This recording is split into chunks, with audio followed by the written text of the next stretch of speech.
Alright guys, sa mapagpalang araw sa inyong lahat. Meron tayong nakakalungkot na balita. Mag-iina pinaslang sa Balogan, Samar. Ito ay isang trending na balita mula sa Wanted sa radyo dito kay Senator Rapi Tulfo. At ito ay bukas na pong muli ang ating action center ng Rapi Tulfo in action. Panoorin po natin yan. At don't forget to subscribe this Rob Trip sa kaninyang Rob News Live. At panoorin po natin ang mga detalye dito sa karumal-dumal na pinaslang sa Balogan, Samar. Let's do this guys, no other further ado. Gabay po sa lahat ng manonood, especially po sa mga bata. Kasi po, ang pag-uusapan namin ay napakaselan. Lumilitaw na parang napakatindi ang galit nitong salarin. Doon po sa mga biktima, lalo na po dito sa nanay na si Ma'am Rhea na bukod sa napakaraming saksak na natamo niya, ginilitan pa po ang kanyang liig. So, ngayon makakausap na po natin yung pong kinakasama ni Ma'am Rhea at yung ama ng mga bata, dito Candice na isang pedicab driver. Sir, nangyari po ito August 30. Nasaan po kayo nung mangyaring insidente? Sir, dito. Nagpipili po ako dito sa downtown Balogan. Major, magandang hapon. Hello sir, good afternoon po sir, Senator. Opo, Major, kami po napatawag hinggil po dito sa nangyaring karumaldumal na krimen dyan sa inyong lugar na kinasasakupan na kung saan tatlong mag-ina ang namasaker. Meron na ho ba tayong pinaka-latest at alam niyo na po yung pinag-uusapan namin dito? Ayos po sir, for information po, yung mga tao po natin, investigator is on the ground pa po. Nandito po nagkukuha ng mga statement ng mga possible witnesses. At ako po mismo ngayon, nandito po ako sa area. Papunta po kami dun sa place of incident para ma-scour po natin, mabalikan po yung crime scene po. If mayroon pa po na, baka mayroon pa na makita po tayong mga traces para for possible identification ng suspect po natin, sir. Okay, so far po ba, Major, wala hong mga nakalap na mga ebidensya sa crime scene ang ating mga taga-Soko? Mayroon po tayong mga weapons na nandun sa bahay. May isinabit po natin yun papuntang sa Provincial Forensic Unit. Okay, when you say weapons, Major, yun po yung pinaghinalaang murder weapon yung ginamit sa pagpaslang sa mga biktima? Hindi pa po, sir. Parang nakuha po yun dun sa bahay. Ginamit sa pangsaksak, yung mga saksak ang tinamo ng mga biktima. So, wala ho bang nakita doon mga kutsilyo na may mga sugat? Ganon? Nabali? Yun po. Mayroon tayong nakuha sa crime scene na mga numbers of cancer, several na mga kutsilyo. Ipinapa-examine po natin baka mayroong traces ng dugo sa crime laboratory office po. Nag-lift na rin po siguro ng mga fingerprints, ano po? Yes po, yes. Doon po sa bahay nila, wala pong CCTV sa harap ng bahay nila, paligid, o may mga establishmentong may CCTV na maaaring nahagip yung pagpasok ng mga salarin sa loob ng bahay? Wala po kasi yung bahay po nila is nasa tuktok ng bundok. Nag-iisa lang po, yung pinakamalapit medyo malayo-layo na bahay. Yung mga biktima po is nasa labas na po ng bahay nung nakita. Bang anong oras na po nangyari daw ito approximately po, sir? Hindi pa ma-determine po natin, pero yung time of reporting, time nakita daw ng tatay is alas 6 ng gabi po nung araw na yun. Okay, meron po tayong mga persons of interest? As of now, mayroon po tayong tinitingnan ng mga tao, pero wala. Binabalikan po natin yung kung nasan sila, tapos yung location, tapos yung relation ng pamilya sa mga namatay at saka sa person of interest. Siguro po isa dyan sa pwedeng tingnan, baka meron mga alitan sa lupa, alitan sa mana, baka meron sila mga kagalit, meron sila pinabarangay, meron sila mga kaaway. Yun po siguro isa sa mga unang anggulong titingnan natin na pwedeng nagtanim ng galit at pwedeng gamitin persons of interest o tingnan as persons of interest. Yes po, Senator Rapi. Yun ang ginagawa po natin ginagawa ng mga investigator. Tinitingnan natin yung records ng barangay.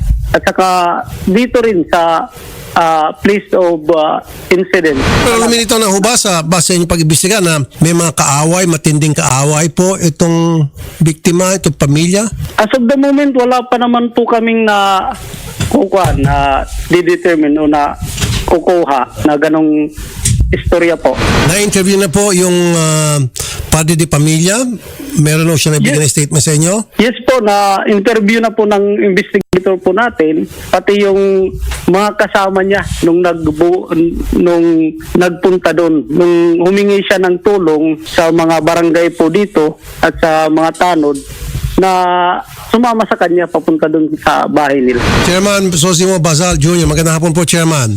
Magandang hapon po, sir. Okay, kayo na po ang unang rumisponde sa insidente. Paano po nakarating sa inyo? Kasi sabi raw po, nasa tuktok ng bundok at napakalayo daw po yung mga bahayan. Yung tatay po, pumunta sa bahay.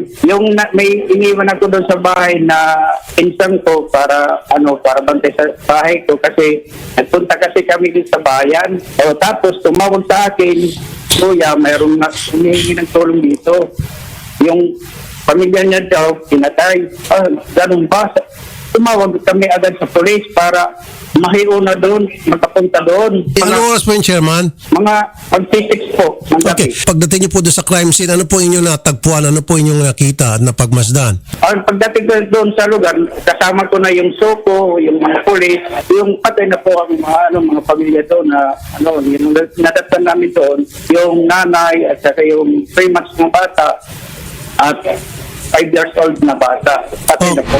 Yung mga biktima ba pinatay doon sa labas o sa loob pinatay at kinaladkad palabas? Kasi sa tingin ko po, sir, sa labas na pinatay kasi nagpakasuot pa yung sinilas nila. Nakasuot o. So, ibig sabihin, nasa labas sila. Paano pong pwesto ng mga bangkay, ng mga biktima po, nung datnan niyo po silang tatlo? Pare-pareho po sila nasa labas lahat? Opo, yung 5 years old na bata, nakakulog po, yung tawag sa Tagalog yan. So, yung pinaka-bunso, saan po nadatnan? Yun ang nadatnan namin po doon. Nasaan po? Nasa labas na po, katabi ng nanay. At yung pong 3 years old, yung panganay, Yung medyo hibalay sa nanay, yung mga hakbang po. Ang halibang hakbang papunta doon sa batang 5 years old. so lahat po sila ay nasa labas ng bahay. Opo, nasa labas na po sila. Chairman, wala ba kayong record dyan sa barangay ng mga blatter na kung saan itong mga biktima ay nag-file ng reklamo laban sa kung sino man dyan sa inyong barangay o sila ang pinailan ng reklamo? Wala po, sir. Wala po silang mga reklamo sa barangay. Walang kaaway. Hindi sila nagpunta ng barangay na may kaaway sila. Walang record pa sila sa barangay na tungkol sa away. Wala pa po, sir. Wala ho ba sila sa napapabalitaan yung mga naging kaalitan sa lupa, agawan sa lupa, mana, kung ano pa man problema na babalita dyan? Na meron Wala, itong sir. mga pamilya? Kanyang wala, mga sir. kapamilya na kanyang pong nakaalitan? Wala. Wala pa po. Pero dati po, nung 21. 2021? Okay. Opo. Okay. Yung nangyari po dyan. Ano po yung nangyari? Yung isa kasama niya, pinatay 3 araw bago nahanap. Okay, meron kasamaan si Edito na pinatay Opo. noong 2021. Sino po yung kasama ni Edito Candes na pinatay noong 2021? Yung tatay ngayon na pinatay. Yung tatay ng pinatay. So, ibig sabihin, tatay ni Rhea. Opo. Anong pangalan po ng tatay ni Rhea? Alias Cabo lang, sir, ang naano ko ngayon. Ang motibo, sir, hindi sila nag-ano sa barangay dati. Parang pinabayaan nila yung Okay, sir, Edito, anong pangalan po ng tatay ni Rhea? Rodolfo. Pinatay daw po siya noong 2021. Yes po, sir. Okay, at sino pong pumatay? Di po namin alam, sir. At ano pong dahilan? Sir, yung mga magnanakaw po sa niyog ng binabantayan po niya. Okay, so itong kanyugan na ito, sino pong nagmamayari? Arnold Daklag po, sir. Hanggang ngayon po ba si Rhea at si Edito at ang kanyang pamilya ang nagbabantay pa rin ng kanyugan na pag-aari ni Arnold Daklag? Opo, sir. Major, nakausap niyo na po. Ito pong si Arnold Daklag. Yes po. Mani tatay po yun. It's your brownie. Alright, yan. Napanood natin ang ating reaction video dito sa Ayan, rapid tool po in action. At sino talaga may pananagot sa massacre na to. At maraming salamat sa inyong lahat and peace out.